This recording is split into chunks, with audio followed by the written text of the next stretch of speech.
Tyronn Lue had some very kind words, I'd say, to say about the Dubs. Yeah, they're the best I ever seen. Okay. Can you elaborate on that? They're the best I ever seen. Okay. I mean, no other team has done this, right? Yeah. So, they're 13-0, and they constantly break records every year. Last year being 73-9, this year starting playoffs 13-0. So they're playing good basketball, but we can play better.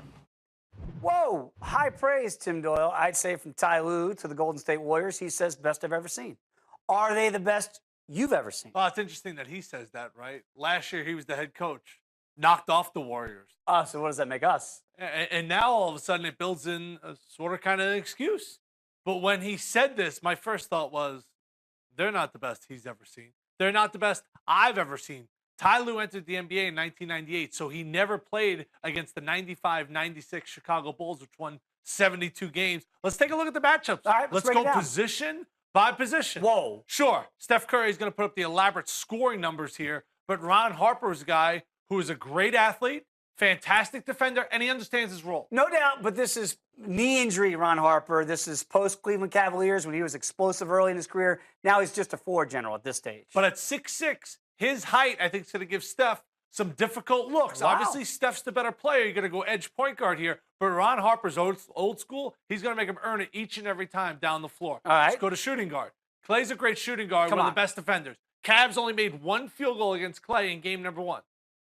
The guy on the other side needs no introduction anywhere in the civilized world. No, but it is amazing when you look at Clay's points per game and you go, the difference is only 8. Yeah, don't look at points per game. The Okay. game is played at a different level now. That Bulls team, they actually led the NBA this particular season in scoring just over 100 points a game. You know how many points they surrendered per game?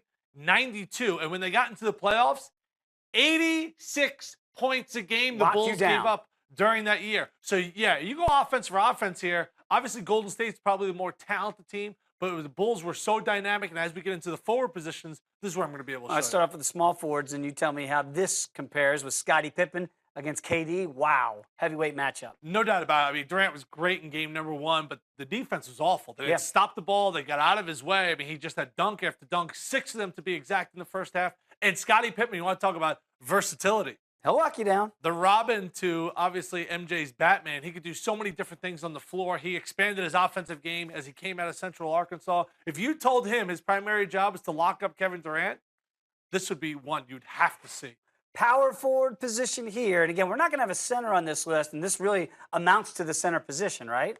Yeah, I think both these guys would probably play a lot of primary 5 spot. As Luke Longley, Zaza Pachulia, both those guys start Yeah. the game, but they don't end up finishing the game. Talk about 2 guys that are just flat out a-holes. I mean, there's just no way to say it. They really get under the skin of their opposing Yep. team. Rodman's going to make Draymond Green earn every one of these gaudy stats. Obviously, Draymond's the best glue guy in the entire league. I think he happens to be on the perfect team.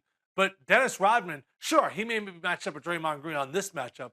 He can't guard Durant? Sure he can. Ask Michael Jordan all those years when he was on Detroit, all those years he was trying to get physical at Mike, one of the best defenders in NBA history. So, yes, he may match up with Draymond Green here, but as we go to the 6-man spot, as we go to the bench, I think they can kind of mismatch Whoa. guys. Maybe Tony plays Draymond Green. I would go edge Kukoc here. I would go edge probably Dennis Rodman as This well. is an MVP, though, of the NBA Finals when they won it 2 years ago. I think he plays an important role, but what does he really do that's exceptional? And a lot of things well. Yeah, does everything kind of pretty well. When Tony Kukoc played at a high level, Steve Kerr, ironically enough, who was on that Bulls team, is now, well, was the Warriors coach. He said when Tony Kukoc played well, this team was unbeatable. Kukoc was a starter. MJ comes back. He goes back to the bench. He finds his way. Sorry, Luke Longley. Sorry, Zaza Pachulia. You're not going to be on the court at the end of the game. This matchup here, I'm going to go edge Bulls. All right, now look, this is where I always get on it with Tyler, and we go back and forth. You guys still arguing about this? The metrics would say Golden State's the best team ever.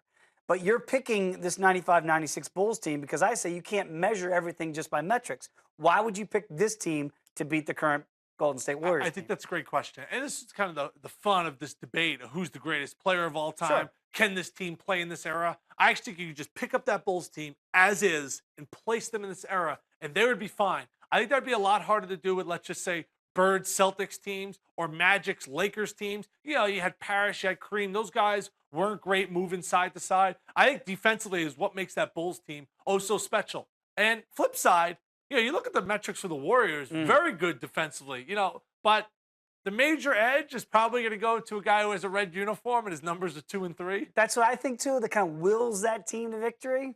We'll never know, but it's a great